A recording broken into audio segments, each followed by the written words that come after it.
Se trata del asambleísta Salvador Quispe. Gracias, señor presidente, colegas asambleístas. Por supuesto que el pueblo ecuatoriano está indignado frente a la falta de respuestas oportunas del gobierno a los temas que propuso, que planteó la movilización. Y ligeramente haremos un recorderis, por ejemplo, el asunto de la focalización del subsidio al combustible, un tema que se viene discutiendo y se dice desde hace años, debería focalizarse el subsidio al combustible para que el Ecuador deje de perder más de 3.000 millones de dólares por la fuga del combustible subsidiado a los países vecinos, por alta mar, como sea. Y no se resuelve el tema.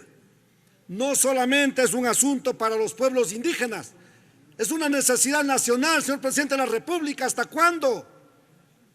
Hace unos días leímos en los periódicos una noticia. Hay un acuerdo del gobierno, el compromiso que el gobierno va a aprobar algunas leyes y se refieren a las leyes que tienen que ver para el funcionamiento de Petroecuador, temas mineros, temas petroleros. Yo me pregunto, ¿y cómo así el gobierno nacional comprometiendo a aprobar las leyes? ¿O acaso que hay alguna modificación constitucional y ya la aprobación de las leyes es potestad del Ejecutivo? ¿Y dónde se queda la Asamblea Nacional? Nos parece una burla del gobierno nacional que estén comprometiendo a aprobar las leyes cuando sabemos que es aquí en la Asamblea Nacional donde se debe discutir y aprobar esas y otras leyes, sin desconocer el rol del colegislador, pero es la Asamblea Nacional quien tiene la potestad para esos asuntos legislativos. Pero esos son los acuerdos a los que están llegando. Esa es una burla al pueblo ecuatoriano, una burla a la movilización. Por otro lado, aquí hemos escuchado decir que los manifestantes salen así como por molestar. Yo quiero aprovechar este momento, presidente, colegas asambleístas, pueblo ecuatoriano, señora ministra fiscal general de la Nación, autoridades de justicia. Una de las burlas que cometen los que se hacen llamar los exitosos empresarios en este país, probablemente hay muchas excepciones, pero desde hace años se roban las tierras de las comunas. Allá en Santa Elena, en estos precisos momentos, se fraguan muchos hechos. Gente que tiene algún poder político y económico se va, se sienta en las tierras comunales y como le tiene ahí al intendente de policía, ahí al notario, ahí le tienen al municipio, hasta el propio Ministerio de Agricultura, se aprovechan de esas amistades para forjar documentos y de repente asoman escrituras de la nada, y con esas escrituras forjadas dicen que tienen derechos y entonces empiezan a pedir para que se desaloje a los dueños de esas tierras. Señores asambleístas, pueblo ecuatoriano, eso está pasando desde hace rato. Eso está pasando con las comunas de San Vicente, allá en la provincia de Santa Elena. Comunas de San Vicente, de Olmedo, Chanduy, Valdivia, Buenos Aires. El caso de Engabado es un caso de Ripley. Cuando en el año 2011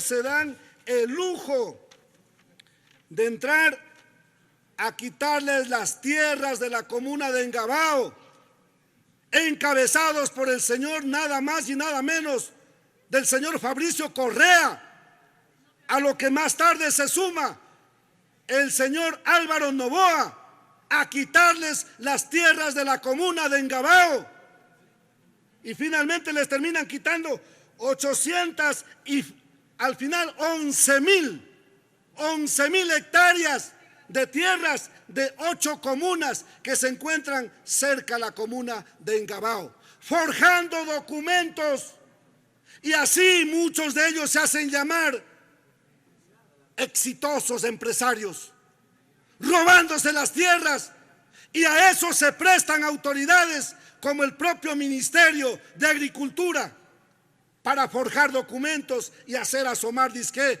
escrituras que disque le dan derechos, y utilizan esos papeles chimbos para luego pedir que la policía vaya y les desaloje a los auténticos dueños. Y cuando los dueños ponen resistencia a salir de su comuna, como ocurrió en el caso de la comuna de Valdivia, entonces facilito le piden a la Fiscalía que le inicie los procesos de indagación previa en contra de los comuneros, porque los comuneros defienden sus tierras, y más tarde rapidito asoman ya las órdenes de prisión, las sentencias en contra de los propios comuneros, porque dizque están faltando el respeto al orden público, etcétera, etcétera.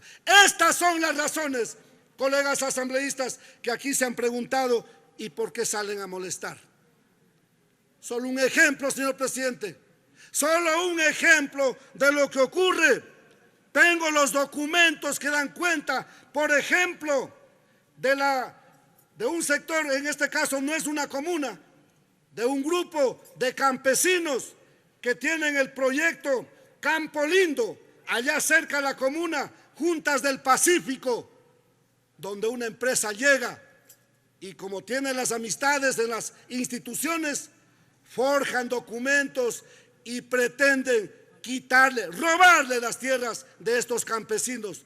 Pero este no es el único caso. Se repiten una y otra vez. ¿Hasta cuándo, señora Fiscal General de la Nación? A las mismas autoridades de la policía que se prestan para este tipo de cosas, y cuando apenas llega cualquier papel, ya dizque van inmediatamente a desalojar. De esto está pasando hoy día, señor presidente, en estos tiempos. Esto me parece que ha sido algo común cuando se lee la historia, hace 300, 400 años, cómo venían y se robaban y se apropiaban de nuestras tierras. Y uno piensa que eso ya es cosa de la historia, de hace 200 años, de hace 400, de hace 500 años atrás. Pero no, presidente, no, señores asambleístas, esto está pasando en estos tiempos, allá en las comunas de Santa Elena, aprovechándose de la humildad de nuestro pueblo, de nuestros comuneros. Ya basta, presidente. Estas son, entre otras, las razones de estas movilizaciones. Y por supuesto, tiene que darse el juicio político, y no solo el juicio político. Señora fiscal, ¿cómo están los procesos penales en contra de los responsables de las muertes de octubre de 2019 y de junio-julio 2022? Eso no es suficiente, el juicio político. Tiene que encauzarse los procesos penales por las muertes de esas movilizaciones 2019 y 2022. Y de eso no nos vamos a descuidar. Gracias, señor presidente. Asambleísta José